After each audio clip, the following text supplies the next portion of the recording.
Hello everyone, Mike the Warrior here, and I'm back with another 5 Facts video. Today we are doing Spectra Phantom of the Vexos. Finally moving on to New Vestroia, I guess. Spectra is 19 years old in New Vestroia. Though he's not in Gundalian Invaders, he's 20, and when he makes his return in Mactanium Surge, he's 21.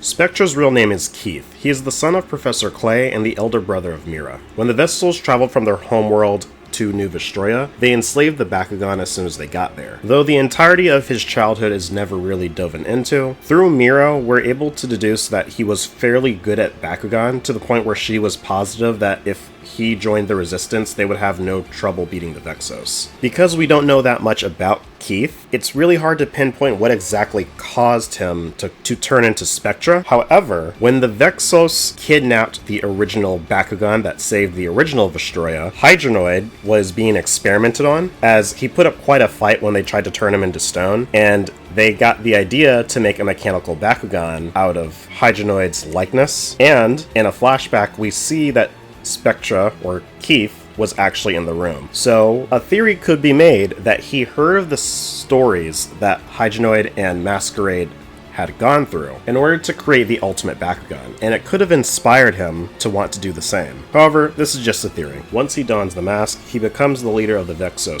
Spectra, and he has his Pyrus Bakugan, Helios, as his main partner. The two of them dominated practically every opponent they came into contact with, including Baron, who had Tigrera. However, everything changed once he met Dan Kuso. At first, their rivalry wasn't anything special, as Spectra was the leader of the Vexos, and Dan was the leader of the Resistance, and that was pretty much the only reason they had to fight. They were just a roadblock in each other's path. However, everything changed once they had their rematch, and Spectra defeated Dan and also took Drago from him. Now, Dan had lost Drago before, however, Spectra took it a step further than Masquerade ever could, as he basically had Dan be forced to fight his best friend in order to get it back. After he loses to Dan the second time, it's pretty clear that Dan's going to be the biggest obstacle in his path, as the rivalry now became personal. And in order to prove that Helios was the ultimate Bakugan, he had to defeat Drago at his best. However, time and time again, he found himself losing to Dan over and over, to the point where it got straight up humiliating.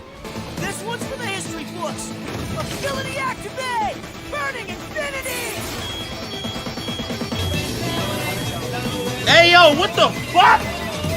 He even went through the trouble of experimenting on his own partner, Helios, and turned it into a cyborg monstrosity of his former self. Eventually, his luck was able to turn around, as he was the first person who was able to discover battle gear, at least in the context of New Vestroia, and it gave Helios the edge he needed, as Gundalian Invaders later kept it a little consistent that battle gear is extremely powerful. At long last, Spectra finally had the power he was always looking for. However, it came a little too late, as the only person who truly cared about him, Gus, was supposedly killed in a battle against King Zenoheld. And in Spectra's attempt to avenge him, Helios outperformed Drago as soon as he used his battle gear, which added to the irony of it. With nowhere to go but forward, Spectra challenged Dan to one final battle. However, even though Helios was more powerful than Drago, he did evolve in between episodes, so even though him and Helios gave it their all, Drago's new evolution just proved to be too powerful and they lost. However, Spectra took this defeat a lot more lightly than usual, and even admit that Dan and Drago were the strongest. After this, he finally joined the Battle Brawlers and was reunited with his sister, using his knowledge to help the Bakugan instead of hurting them like he had been prior with his experiments. And also, Gus was still alive apparently, so happy ending for everyone.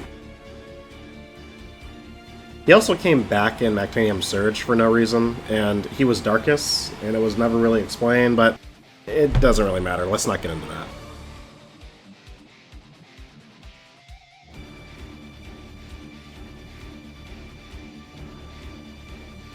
Spectra was the first one to use a triple ability in the series, as well as the only person to actually win because they used a triple ability. For those who don't know, a triple ability, as the name implies, is similar to a double ability where you use 3 abilities back to back in a combo. However, for a triple ability, the final ability card you have to use needs to be a fusion. And for anyone curious, like I said, Spectra was the first to use a triple ability, Dan Kuso was the second, and Prince Hydron was the third. I guess they're implying saying that only the best of the best can use triple abilities. And if you want to count it, we also have Jesse from Gundalian Invaders, though instead of the fusion ability, he used a Battle Gear ability for the last part of the combo.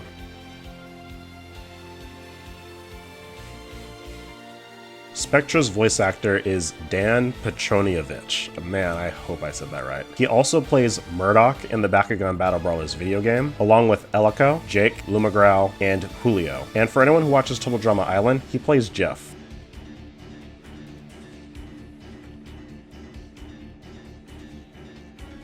Spectra is the first character to take up the mask rival archetype that Masquerade had set in Battle Brawlers, essentially becoming the new Masquerade of the following season. Oddly enough though, Spectra is the most similar to Masquerade, but also they are kind of exact opposites, in a good way. While Masquerade never really had a goal or dream of his own, at least until the very end, Spectra was nothing but his own ambitions and followed Hydron only as a means to an end to accomplish his dream of creating the ultimate Bakugan. He was planning on leaving the Vexos eventually, but was betrayed before he could do so. Another big difference is how they treat their secret identities. While Masquerade and Alice are essentially the same person, they're clearly two different people. Keith and Spectra, on the other hand, seem to be the same character, more or less. Whenever the mask comes off, Spectra's still Spectra, even though he was supposedly a completely different person before the mask. Because we don't know enough about Keith, an argument could be made that this is how he really was. When Masquerade took off the mask for good, it was also symbolic on how he was letting Alice spread her wings and become her own person. However, whenever Keith took off the mask, he would eventually put it back on to be Spectra whenever he wanted to battle, and everyone refers to Spectra as Spectra when he shows up again in Mactanium Surge. With that, I think I'm gonna call the video right there. Thank you all for watching. Spectra is a phenomenal character. Even though he does show up in Mactanium Surge, nothing really terrible happens that can hurt his character, as he's mainly just there, and he kind of got the best case scenario considering what they did to Shun. If there was one thing I would personally want to change about Spectra, is I would want him to fight some of the other characters besides Dan, as he did lose to him like 7 times. That's not exaggeration, here it is on the screen. However, you could argue that that's part of the satisfaction of him actually being better than Dan, even if it was only for like a couple episodes once he got the battle gear. But let me know your guys' thoughts on Spectra Phantom. Do you wish we knew more about his past when he was Keith, or do you not really care because Spectra's just the cooler version of him? Be sure to like, comment, and subscribe, and I'll see you guys next time.